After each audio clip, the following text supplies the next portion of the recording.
사랑. 사랑은 나의 내면 세계에 타인이 침입하는 일입니다.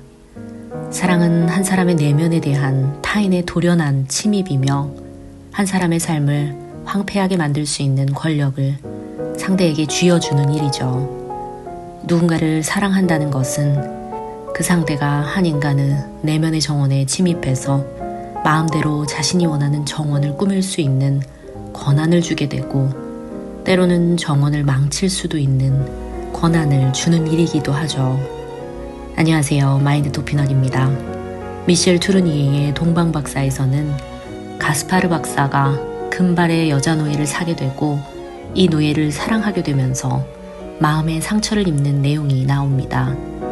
사랑에 빠진 사람은 무장 해제된 사람이며 사랑은 왕의 지위조차도 무용지물로 만들 수 있죠. 사랑에 빠진 가스파르는 이렇게 말합니다.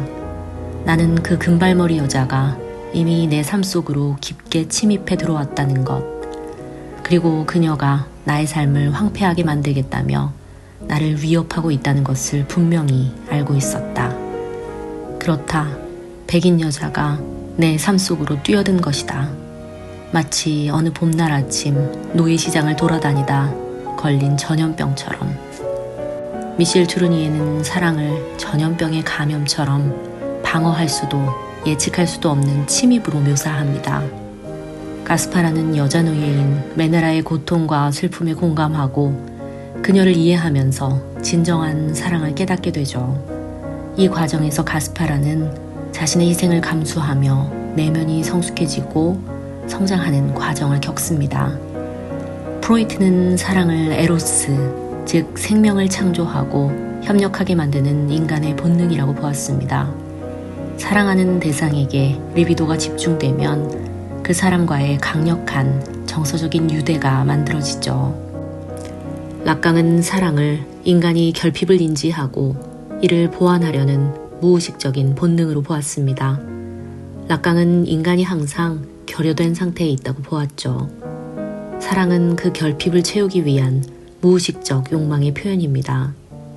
사랑을 통해 인간은 결핍을 보완하려 하지만 이는 항상 완전히 충족될 수 없기에 끊임없이 갈망이 지속됩니다.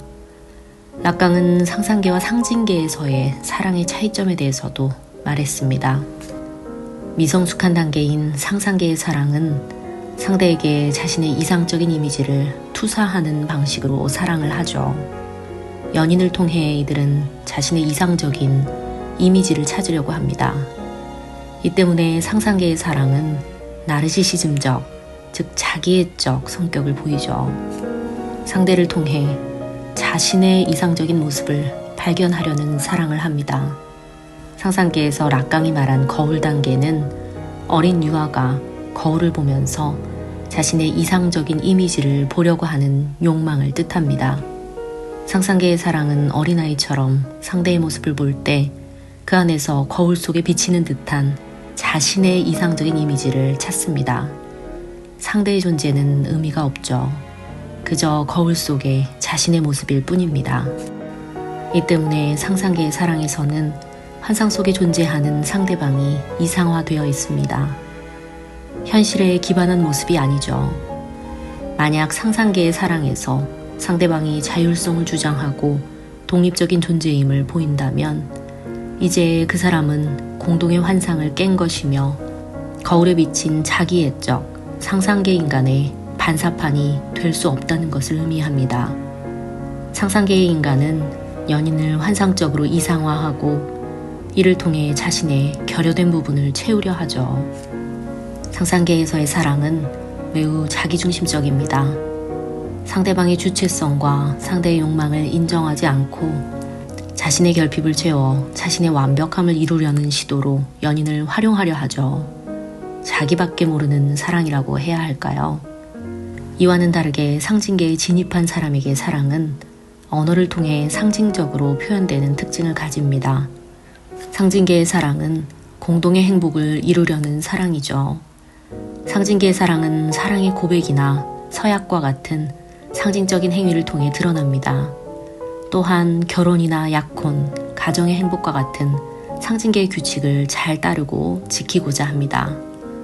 이에 더해 상징계의 사랑은 타인을 독립적인 존재로 인정하고 타인의 욕망을 인정하는 상호 주체성을 포함하죠. 상징계의 사랑은 상대의 욕망과 주체성을 존중하고 이해할 수 있습니다. 철학자인 질 들레즈는 사랑을 하나의 사건으로 보았습니다. 사건은 그의 철학에서 핵심 개념인데요. 한 사건이 일어나면 그 사람은 자기 존재의 깊은 변화를 겪게 되죠. 사랑은 예기치 않게 발생하는 사건입니다. 사랑은 계획하거나 예측할 수 없는 갑작스러운 방식으로 다가오죠. 이런 사랑은 한 사람의 삶에 갑작스런 변화를 가져옵니다. 예기치 않은 발생으로 한 사람의 존재는 근본적으로 변화하죠.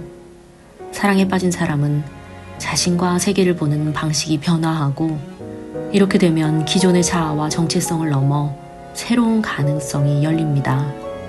사랑의 사건이 일어나면 한 인간의 정체성과 세계가 새롭게 만들어지죠. 또한 들레즈의 중요한 개념인 차이와 반복이라는 관점에서 두 사람 간에 매번 다른 상호작용으로 예기치 못한 사건들이 일어납니다. 질 들레즈는 사랑이 억압적인 사회구조에 통제받지 않는 자유로운 욕망의 흐름이라고 말했죠. 사랑을 표현하는 사람은 자기 욕망을 자유롭게 표현할 수 있습니다. 사랑은 권력구조나 억압에 제한되지 않고 한 인간의 자율적인 욕망과 창조성을 통해 형성됩니다. 철학자인 알랭 바디우는 사랑을 통해 인간이 진리를 경험할 수 있다고 말했습니다. 서로 다른 두 사람이 차이점을 이해하고 성장하며 타인을 이해하는 방법을 배우게 됩니다. 그는 사랑이야말로 인간이 진리를 탐구하는 절차라고 말했죠.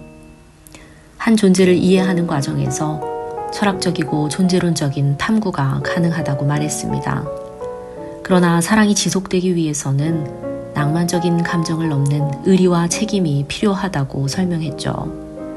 철학자인 니체는 사랑이 본질적으로 위험하고 고통스러운 감정이라고 보았습니다. 그는 사랑이 인간을 약하게 만들 수 있고 상처받기 쉬운 상태로 만들기 쉽다고 경고했죠. 그러나 니체가 말한 아모르 파티처럼 이런 변화를 긍정적으로 받아들이고 사랑하면서 삶에 더 깊은 의미를 찾을 수 있다고 말했습니다. 철학자인 쇼펜하우어는 사랑을 생명의지의 표현이라고 말했습니다. 그는 사랑이 행복이나 낭만을 위한 감정이 아니라 인간의 생물학적인 요구에서 비롯된 것이라고 설명했죠. 사랑은 생존과 번식을 보장하기 위한 자연의 책략이라고요. 사랑이 개인의 목적이 아닌 자연의 목적을 성취하기 위한 것이기에 이성을 선택할 때 무의식적으로 우리는 유전적으로 우수한 자손을 낳을 수 있는 선택을 한다고 말했죠. 그는 사랑이 환상이며 사람들은 사랑을 고귀한 감정으로 여기지만 사실 사랑의 열정이 사라지고 나면 남는 것은 일상적인 관계와 의무뿐이기에 만족을 줄 수 없다는 비관적인 관점을 제시하기도 했습니다. 사랑은 결국 생명의지의 표현으로 개인의 행복이 아닌 종족 보존이라는 자연의 목적을 위한 수단으로 그는 이해했죠. 철학자인 에리 프롬은 이와는 다르게 사랑을 인간 존재의 핵심으로 봤습니다. 그는 인간이 사랑을 통해 인격 발달과 성숙을 이룰 수 있다고 말했죠. 그는 사랑이 감정이 아닌 기술이라고 말했습니다. 기술은 배우고 연습해야 하며 시간과 노력이 필요하죠. 사랑 역시 낭만적인 감정이 아니라 개인의 의식적인 노력과 헌신을 통해 기술적으로 성취할 수 있다고 말했습니다. 그는 진정한 사랑이란 사랑을 주려는 자세이지 사랑을 받으려는 수동적인 자세가 아니라고 말했죠. 상대방의 성장을 위해 노력하고 상대의 내면 세계를 알고자 깊게 노력해야 한다고 말했습니다. 누군가를 사랑한다는 것은 상대방의 이익을 증진시키려는 강한 열망을 갖는 것이기도 합니다. 누군가를 미워할 때는 상대방의 이익이 증진되는 것을 원하지 않고 방해하고 싶게 됩니다.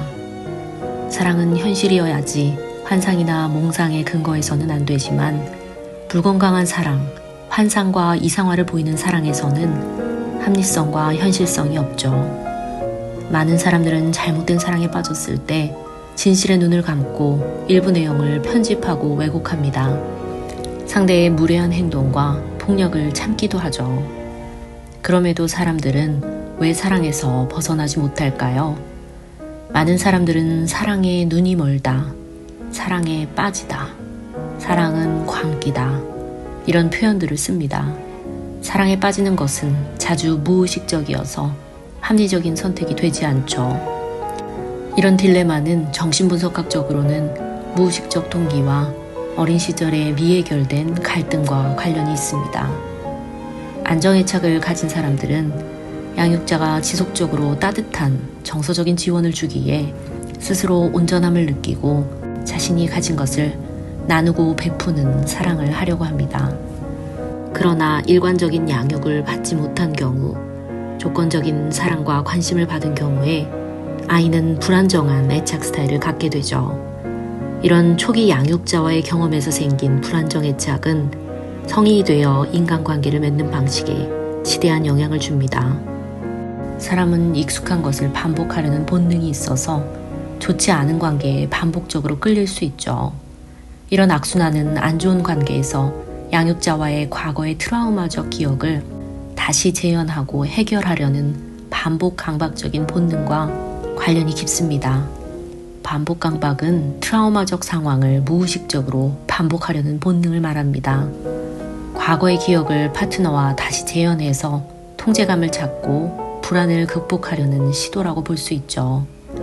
가해를 받는 아이는 성장해서 자신도 가해자가 되어 타인을 학대하는 경우가 있으며, 이와는 반대로 피해자의 역할을 하면서 불건강한 관계에서 가해자를 만족시키려고 노력하는 경우도 있습니다. 이런 무의식적인 반복 강박은 합리적인 사고를 뛰어넘어서 작용합니다. 이 때문에 아무리 이성적이고 아무리 똑똑한 사람도 사랑에 빠질 때는 눈을 가리게 되고 논리가 작동하지 않아서 불건강한 관계에서 반복적으로 고통받는 실수를 하기 쉽습니다.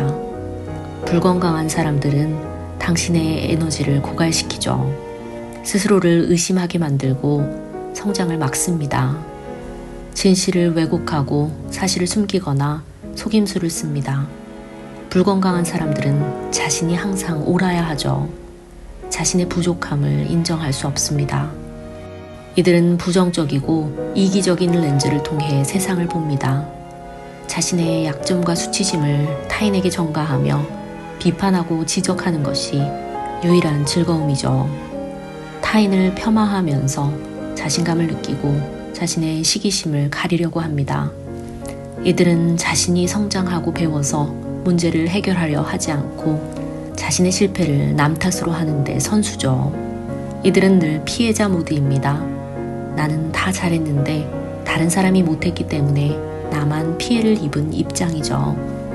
사랑은 한 사람이 타인을 이해하면서 세상을 이해하게 되는 진리탐구의 절차입니다.